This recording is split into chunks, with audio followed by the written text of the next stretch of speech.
नमस्कार, मी रेणुका. बुलेटिनमध्ये तुमचं स्वागत. या सगळ्या बातम्या आपण बघणार आहोत आणि अगदी काही क्षणातच पंतप्रधान नरेंद्र मोदी यांच्या मन की बात या कार्यक्रमाला सुरुवात होणार आहे. पंतप्रधान नरेंद्र मोदी यांची ही 77वी मन की बात असणार आहे. आपल्याला माहिती आहे, नुकतंच येऊन गेलेलं चक्रीवादळ आणि त्यांनी पश्चिम आणि पूर्व किनारपट्टीला दिलेला तडाखा, याविषयी ते काही संवाद साधतात का, याकडे लक्ष असेल. भारत ने अनेक प्राकृतिक आपदाओं का भी डटकर मुकाबला किया है। इस दौरान साइक्लोन अम्फान आया, साइक्लोन निसर्ग आया, अनेक राज्यों में बाढ़ आई, छोटे बड़े अनेक भूकंप आए, भूस्खलन हुए। अभी अभी पिछले 10 दिनों में ही देश ने फिर 2 बड़े साइक्लोन्स का सामना किया। पश्चिमी तट पर साइक्लोन ताउते और पूर्वी कोस्ट पर साइक्लोन यास। इन दोनों चक्रवातों ने कई राज्यों को प्रभावित किया है। देश और देश की जनता इनसे पूरी ताकत से लड़ी और कम से कम जानहानि सुनिश्चित की। हम अब ये अनुभव करते हैं कि पहले के वर्षों की तुलना में ज्यादा से ज्यादा लोगों की जान बचा पा रहे हैं। विपदा के इस कठिन और असाधारण परिस्थिति में साइक्लोन से प्रभावित हुए सभी राज्यों के लोगों ने जिस प्रकार से साहस का परिचय दिया है, इस संकट की घड़ी में बड़े धैर्य के साथ, अनुशासन के साथ मुकाबला किया है, मैं आदरपूर्वक, हृदयपूर्वक सभी नागरिकों की सराहना करना चाहता हूं। जिन लोगों ने आगे बढ़कर राहत और बचाव के कार्य में हिस्सा लिया, ऐसे सभी लोगों की जितनी सराहना करें उतनी कम है। मैं उन सबको सैल्यूट करता हूं। केंद्र, राज्य सरकारें और स्थानीय प्रशासन सभी एक साथ मिलकर इस आपदा का सामना करने में जुटे हुए हैं। मैं उन सभी लोगों के प्रति अपनी संवेदना व्यक्त करता हूं जिन्होंने अपने करीबियों को खोया है।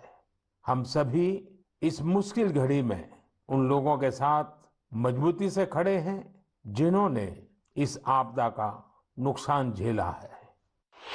मेरे प्यारे देशवासियों, चुनौती कितनी ही बड़ी हो, भारत का विजय का संकल्प भी हमेशा उतना ही बड़ा रहा है।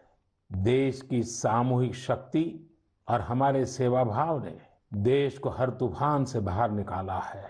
हाल के दिनों में हमने देखा है कि कैसे हमारे डॉक्टर्स, नर्सेस और फ्रंटलाइन वॉरियर्स, उन्होंने खुद की चिंता छोड़कर दिन रात काम किया और आज भी कर रहे हैं। इस सब के बीच कई लोग ऐसे भी हैं जिनकी कोरोना की सेकेंड वेव से लड़ने में बहुत बड़ी भूमिका रही है। मुझसे मन की बात के कई श्रोताओं ने नमो ऐप पर और पत्र के द्वारा इन वॉरियर्स के बारे में चर्चा करने का आग्रह किया है। साथियों, जब सेकेंड वेव आई, अचानक से ऑक्सीजन की मांग कई गुना बढ़ गई, तो बहुत बड़ा चैलेंज था। मेडिकल ऑक्सीजन का देश के दूर सुदूर हिस्सों तक पहुंचाना अपने आप में बड़ी चुनौती थी। ऑक्सीजन टैंकर ज्यादा तेज चले, छोटी सी भी भूल हो तो उसमें बहुत बड़े विस्फोट का खतरा होता है। इंडस्ट्रियल ऑक्सीजन का उत्पादन करने वाले काफी प्लांट देश के पूर्वी हिस्सों में हैं। वहां से दूसरे राज्यों में ऑक्सीजन पहुंचाने के लिए भी कई दिन का समय लगता है। देश के सामने आई इस चुनौती में देश की मदद की क्रायोजेनिक टैंकर चलाने वाले ड्राइवर्स ने, ऑक्सीजन एक्सप्रेस ने, एयरफोर्स के पायलट्स ने, ऐसे अनेकों लोगों ने युद्ध स्तर पर काम करके हजारों लाखों लोगों का जीवन बचाया। आज मन की बात में हमारे साथ ऐसे ही एक साथी जुड़ रहे हैं, यूपी के जौनपुर के रहने वाले श्रीमान दिनेश उपाध्याय जी। दिनेश जी, नमस्कार। सर जी प्रणाम। सबसे पहले तो मैं चाहूंगा कि आप जरा अपने बारे में हमें जरूर बताइए। सर, हमारा नाम दिनेश बाबुलनाथ उपाध्याय है। मैं गांव हसनपुर, पोस्ट जमुआ, जिला जौनपुर का निवासी हूं सर। उत्तर प्रदेश से हैं? हाँ सर जी।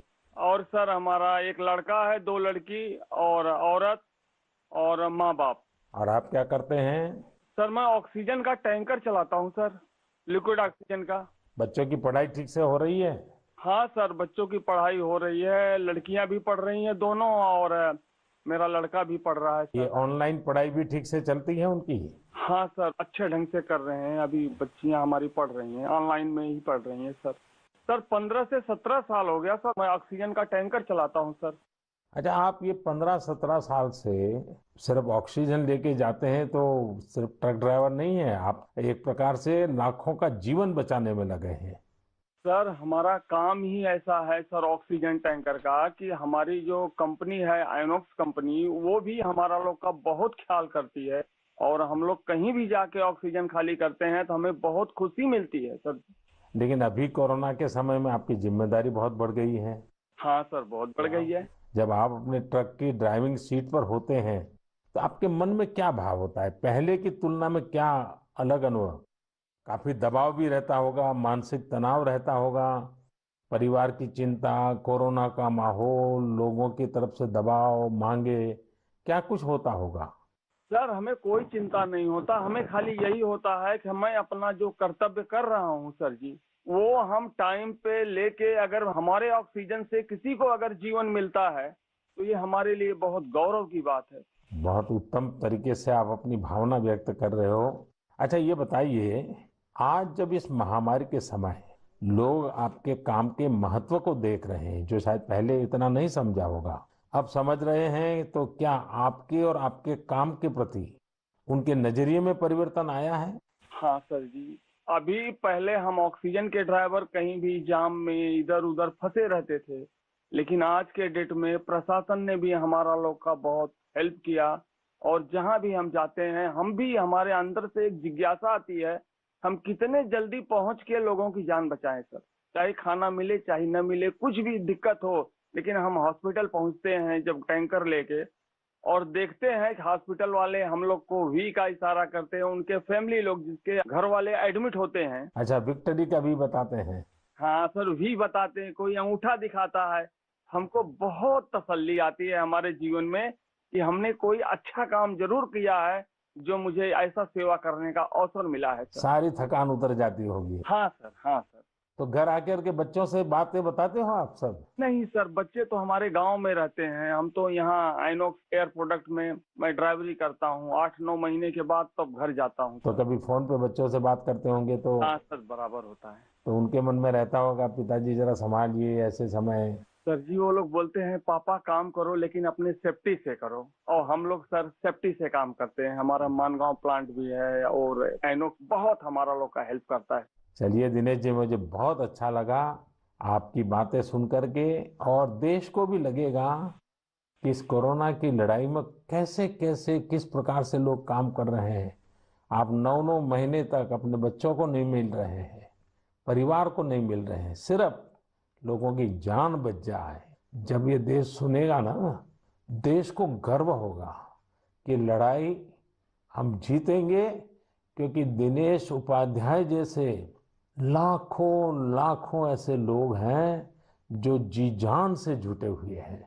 सर जी हम लोग कोरोना को किसी ना किसी दिन जरूर हराएंगे सर जी। चलिए दिनेश जी, आपकी ये भावना, यही तो देश की ताकत है। बहुत बहुत धन्यवाद दिनेश जी, और आपके बच्चों को मेरे आशीर्वाद कहिएगा। ठीक है, प्रणाम। धन्यवाद। प्रणाम। धन्यवाद। साथियों, जैसा कि दिनेश जी बता रहे थे, वाकई जब एक टैंकर ड्राइवर ऑक्सीजन लेकर अस्पताल पहुंचते हैं तो ईश्वर के भेजे गए दूत ही लगते हैं। हम समझ सकते हैं कि ये काम कितनी जिम्मेदारी का होता है और इसमें कितना मानसिक दबाव भी होता है। साथियों, चुनौती के इसी समय में ऑक्सीजन के ट्रांसपोर्टेशन को आसान करने के लिए भारतीय रेल भी आगे आई है। ऑक्सीजन एक्सप्रेस, ऑक्सीजन रेल ने सड़क पर चलने वाले ऑक्सीजन टैंकर से कहीं ज्यादा तेजी से, कहीं ज्यादा मात्रा में ऑक्सीजन देश के कोने कोने में पहुंचाई। माताओं बहनों को ये सुनकर गर्व होगा कि एक ऑक्सीजन एक्सप्रेस तो पूरी तरह महिलाएं ही चला रही है। देश की हर नारी को इस बात का गर्व होगा। इतना ही नहीं, हर हिंदुस्तानी को गर्व होगा। मैंने ऑक्सीजन एक्सप्रेस की एक लोको पायलट शिरीषा गजनी जी को मन की बात में आमंत्रित किया है। शिरिषा जी नमस्ते। नमस्ते सर। कैसे है सर? मैं बहुत ठीक हूँ शिरिषा जी। मैंने सुना है कि आप तो रेलवे पायलट के रूप में काम कर रही है और मुझे बताया गया कि आपकी पूरी महिलाओं की टोली ये ऑक्सीजन एक्सप्रेस को चला रही है। शिरिषा जी आप बहुत ही शानदार काम कर रही हैं। कोरोना काल में आपकी तरह अनेक महिलाओं